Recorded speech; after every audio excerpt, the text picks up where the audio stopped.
Dan yes, satu pilihan terakhir ternyata Fanny. Fleksibel. Flexible Romer. pick dari Fredrin. Fredrin XP harusnya. Fredrinnya XP. Fredrin XP, Chow Romer, Kari gold lane dan Valentina mid laner ya. Wah. Itu adalah flexible pick dari Fredrin yang sempat kita pikirkan juga tadi pada saat di drafting. Dan inilah dia audience predictions kita di mana beberapa dari macam-macam region ini fokusnya ke arah Eco Philippines ya. Dominasi ya. Dominasi ya. Kecuali dari Malaysia tadi pastinya. Bahkan kalau bisa kita bilang, kali ini para pasukan dari Eko dan juga Todak, mereka bukan hanya menentukan menuju ke babak selanjutnya.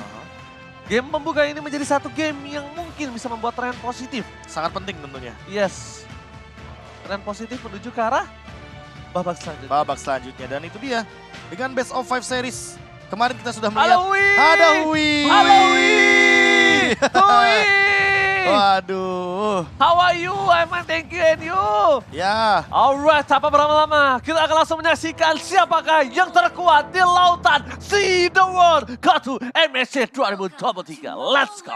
Yes, dan terlihat ya di mana masih dengan rotasi yang sama pastinya mirroring dari kedua buff yang ada di dekat XP lane. Tapi yang jadi PR besar untuk Todak adalah gimana caranya mereka bisa menanggulangi early game yang dimiliki sama Echo. Mengingat Echo salah satu tim yang punya agresif power play banget. 80% first blood ratio mereka pegang. Alright, di cancel begitu Diganggu. saja seperti biasa dan bahkan reset ke arah depan sana. Yaohi masih coba untuk diselamatkan oleh para pasukan dari Todak.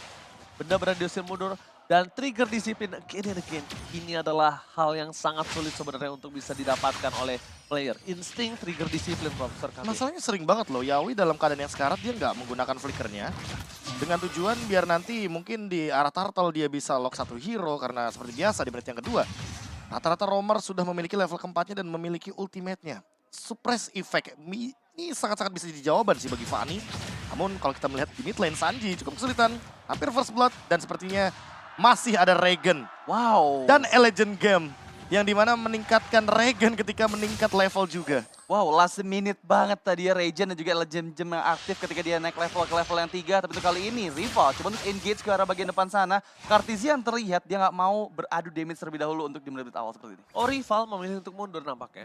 Dan bisa aku bilang tadi dari seorang Sanji, dia sadar kalau misalnya dia nunggu satu hit terakhir dulu dari musuhnya, baru dia pencet Regennya. Benar-benar. Karena Moonnya itu minimal, kalau misalnya Regennya pun hilang setelah kepukul sama Moon, saat barter antara Regen dengan satu hit basic attack Moon itu masih cuanan Regennya. Calculate-nya mungkin dari situ. Dan bahkan ada Kaltizi yang udah standby on position.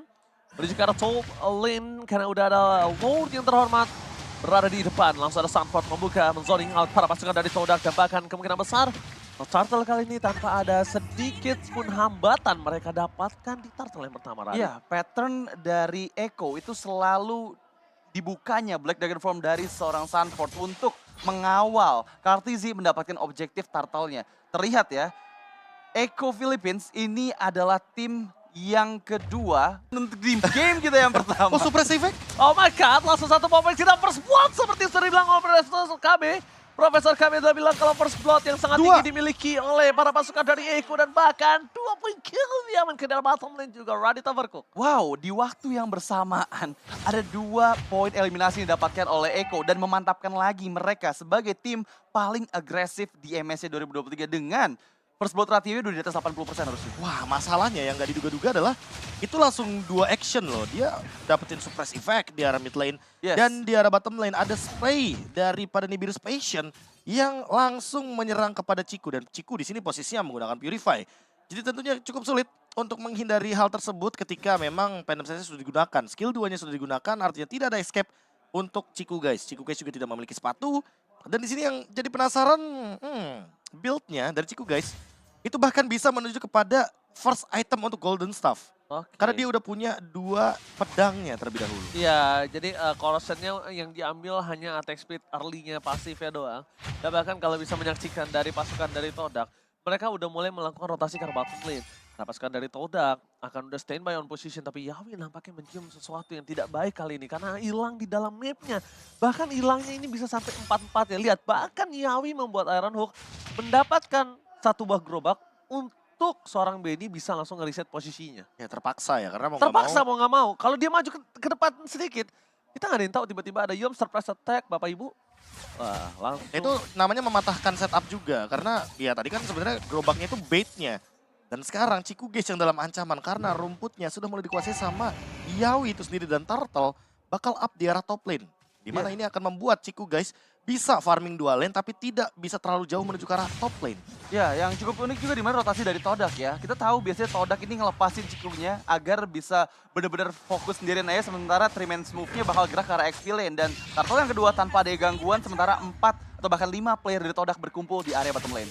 Berarti bisa kita lihat di sini di arah bottom lane. Mereka pada stand by position. Yum, 12 Dragon menuju ke arah seorang Yawi. Serangan rival fokus menuju ke arah seorang Yawi. One last hit, Yawi hilang itu saja. Ditukar dengan seluruh banyak soft skill yang keluar plus flicker.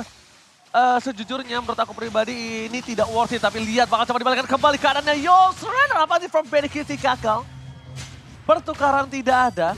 Tapi dengan kondisi dari Benny Kitty yang tidak terlalu kondisif. Ada baiknya dia melakukan clear dengan sangat cepat dan membuat para pasukan dari Todak gak bisa melakukan invasi lebih lanjut lagi. Cuma problem utamanya no short kill yang sangat banyak dari Todak karena di overcooked. Iya, bener banget. Dan tadi kita lihat ya, 5 player ke arah bawah dan bahkan Bolihan karena Yum terkena efek stun dan langsung terbang. Masih belum ada Rovem di sana tapi coba untuk dibalikin kembali ke arah belakang Ciku Guys. Bila itu dibuka, berhasil mendapatkan Sanji tapi Yum menjadi pertukaran sementara. Phantom Execution, Cultizy double kill. Moon looking for more ke arah belakang, looking for triple kill masih bisa escape tapi ternyata di arah belakang datang Sunford dengan Prius dive-nya. Oh my god, di depan sana Ciku Guys still survive mencoba untuk bertahan dari Sunford. Sunford kali ini masih coba untuk bertahan tapi satu hal yang sangat berbahaya tadi adalah Puncher from Cultizy. Puncher from Cultizy benar-benar gak bisa dipegang oleh siapapun.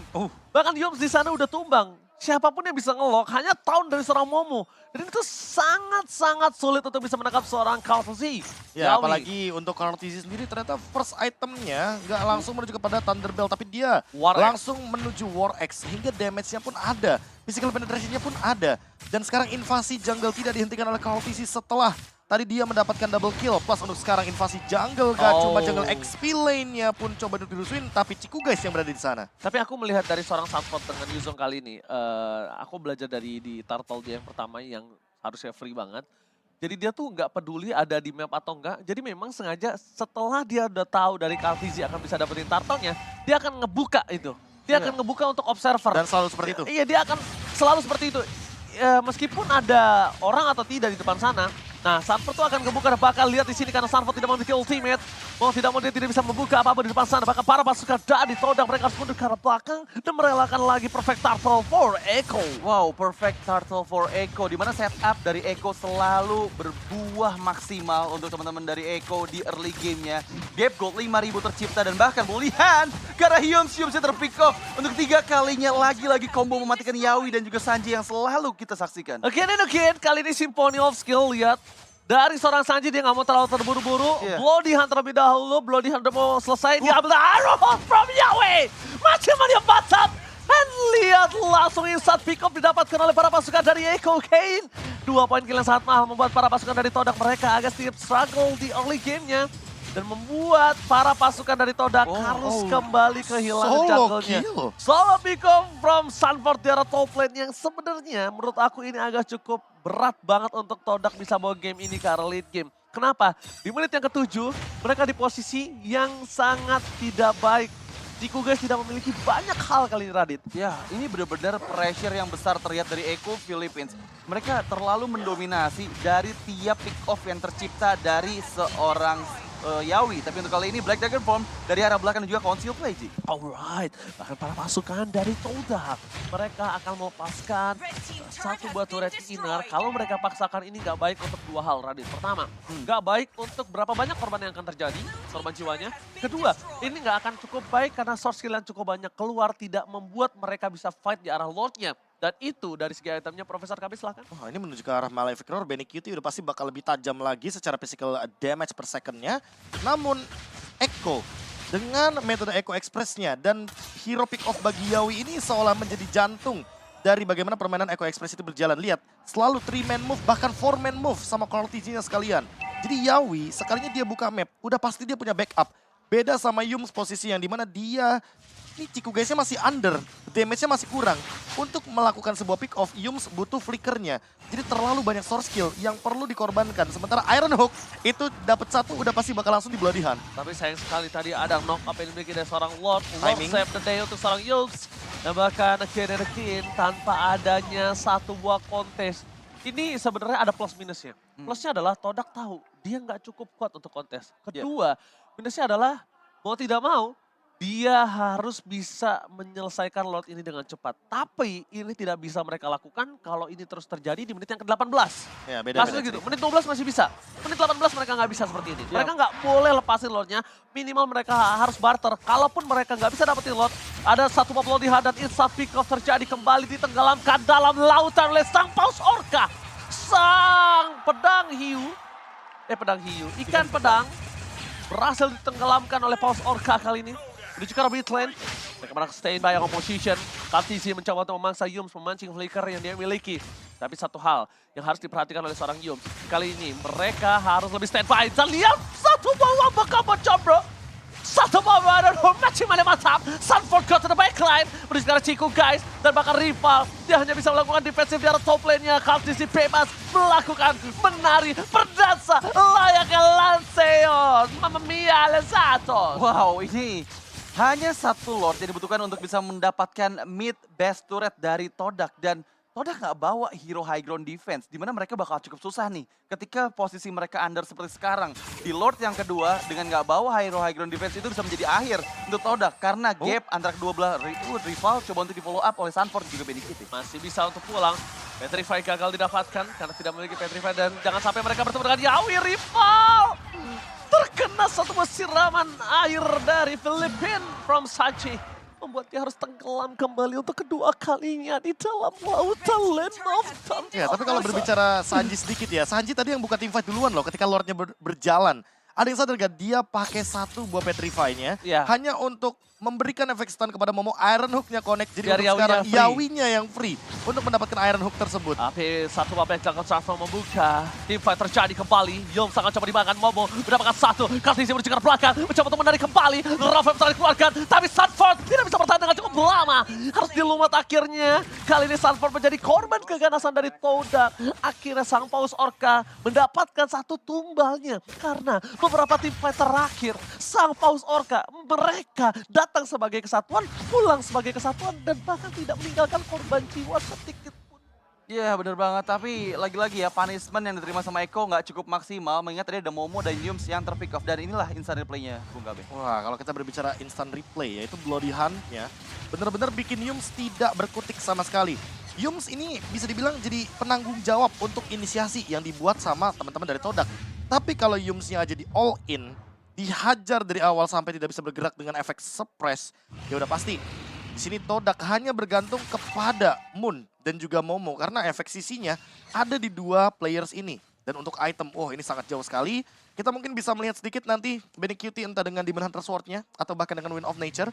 Karena untuk sekarang dia sudah selesai dengan Husklaw, jadi makin powerful juga dengan Nibiru yang ia miliki. Nah ya, kalau dia pakai Husklaw terlebih dahulu, kemungkinan besar nanti itemnya akan ke ini sih Prof, menurut aku ya. Hunter Strike dulu sih. Hunter Strike bisa, dia udah punya Vampire Melee juga. Oh, maksimal yang mantap! Kane ditenggelamkan lagi. Memang see the world. Mereka bermain di lautan sea. Tapi lihat di depan sana Ciku guys. Benar-benar dia terzoning out. Mencoba diselamatkan. Iron Hook from Yahweh. Ciku guys can survive. Dan ternyata para pasukan dari Todak mereka kehilangan 3 pemain. Ini penjara. Lihat pasukan Eko mencoba untuk memberikan spray down. Menuju ke seorang rival. Fokus ke seorang Yums. Kamsan Wild Dragon. Dan fokus ke base-nya. Eko Express tutut. Fokus menuju ke base. Dan mendapatkan Kane yang bersama. Wipeout pun tercipta dari Eko Philippines di game yang pertama. Mereka terlalu mendominasi gap net worth yang ada. Ini benar-benar jauh banget, sekitar 12.000 gold di akhir game kita yang pertama tadi. Dan yang aku notice adalah antara kedua belah jungler ini gap goldnya hampir di angka 7.000 tadi Bro. Iya, dan itu jauh banget. Secara level aja bener-bener jauh banget dan wow. Sebuah selebrasi kemenangan pertama dari teman-teman kita di Philippines. Salah satunya Manjin sebagai talent. Manjin